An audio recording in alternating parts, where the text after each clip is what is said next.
पुण्यातील बुधवार पेठेतील या वस्तीमध्ये विविध राज्यातून महिला येतात. आधीच परिसर दिसायला अत्यंत अस्वच्छ, अरुंद गल्ल्या आणि श्वास घेता येणार नाही अशा खोल्या, अशी सगळी परिस्थिती असताना रंगीबेरंगी दिसणाऱ्या या वस्तीमध्ये अनेक समस्या आहेत. वेगवेगळ्या राज्यातून आलेल्या या महिलांशी जर तुम्ही माणूस म्हणून संवाद साधला तर तुम्हाला या समस्या किती गंभीर आहेत याचा प्रत्यय येईल. या ठिकाणी वेश्या व्यवसाय केला जातो आणि अशातच काही महिला या गरोदर राहतात. अशावेळी आरोग्याच्या अनेक समस्या त्यांना उद्भवू लागतात. या ठिकाणी असलेल्या काही संस्था त्यांना मदत देखील करतात, परंतु काही वेळा त्यांना भयंकर गोष्टींचा सामना करावा लागतो. या वस्तीतील महिला जर गरोदर राहिली तर तिचं काम बंद होतं. शारीरिक समस्या तसेच पोटात असलेल्या गर्भामुळे तिला शारीरिक संबंध ठेवणं शक्य नसतं. परिणामी तिचं आर्थिक नुकसानही होतं.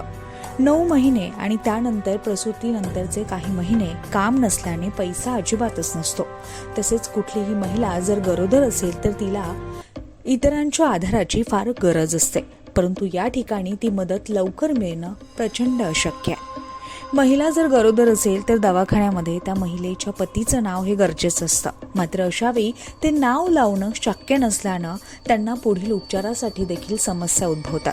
याविषयी अधिक माहिती या ठिकाणी काम पाहणाऱ्या अलका फाउंडेशनच्या अध्यक्षा अलका गुजराल यांनी दिली आहे. कारण की बुधवार पेठेतल्या ज्या ताई ज्यावेळेस गरोदर होतात आणि गरोदर राहिल्यानंतर 9 महिने पूर्ण झाल्यानंतर ज्यावेळेस ताईला ॲडमिट करण्याची वेळ येते त्यावेळेस असा प्रश्न येतो की त्या ताईसोबत 3 ते 4 दिवस राहणार कोण.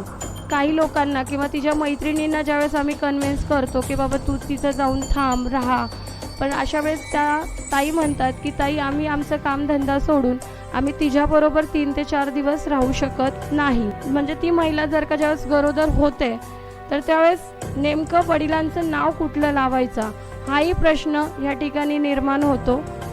तसंच या उलट या ठिकाणच्या एका महिलेशी संवाद साधला असता या महिलेनं कोविड काळात झालेल्या आपल्या प्रसूतीविषयी सांगताना म्हटलं की त्यावेळी बाहेर कोरोना महामारी असताना कडक लॉकडाऊनमध्ये प्रसूती वेदना मला होत होत्या आणि त्या महिलेची प्रसूती घरीच करावी लागली.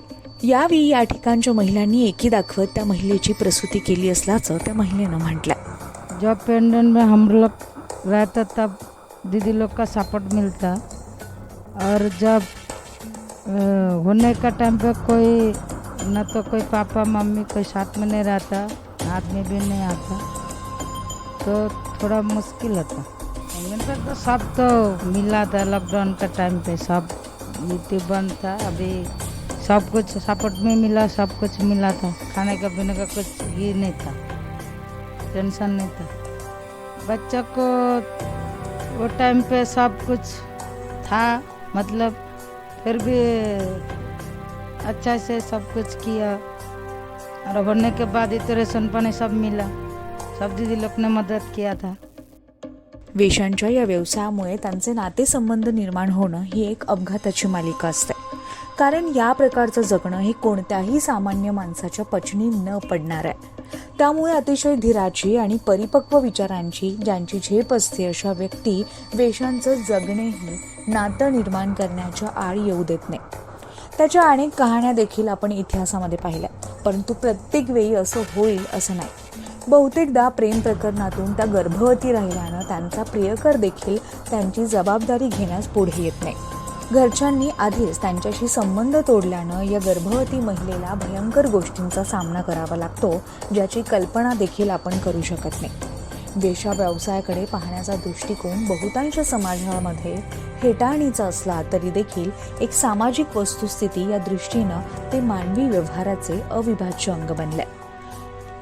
गरिबीचा आगडोंब, पैशाची विवंचना, त्याचबरोबर नात्यांचं दुरावलेपण माणसाला कोणत्या खाईत घेऊन जाईल हे सांगता येत नाही. देहविक्रीच्या व्यवसायात कोणी स्वतःहून येत नाही तर त्याला परिस्थिती तसं करायला भाग पाडते. ज्यावेळी सगळी शस्त्र आपल्या हातात नसतात त्यावेळी पोटा पाण्यासाठी व भिकेला लागण्याआधी जो मार्ग समोर दिसत असतो तो म्हणजे वेश्या व्यवसाय. जगण्याची गरज माणसाला काहीही करायला भाग पाडते. जगभर कोणी कितीही वाईट कृत्य केलेली असली तरी समाज नावाच्या नैतिकता निर्माण करणाऱ्या घटकानं या व्यवसायाला मात्र नेहमीच खालच्या थरात जागा दिली आहे. गरज म्हणून या व्यवसायात शिरलेल्या या महिलांना कुटुंबापासून तुटलेपण भोगावं लागतं. आई पण कधी कधी नशिबानं मिळतं, पण त्यात देखील मोठी हेळसांड होते. व्यवसायाबरोबर लागत असलेली व्यसनाची गोडी आणि त्याच जोडीला माणूसरूपी जनावरांचं होणारं दर्शन पुस्तकाच्या पानापानात दिसतं. मनात एखाद्या तप्त लावाप्रमाणे उसळणारी खतखत कोणताच सहानुभूतीचा समुद्र शांत करू शकत नाही. कारण आपलं माणूसपण जिथे नाकारलं जातं तिथं अन्यायासाठी न्याय मागणं देखील अवघड असतं.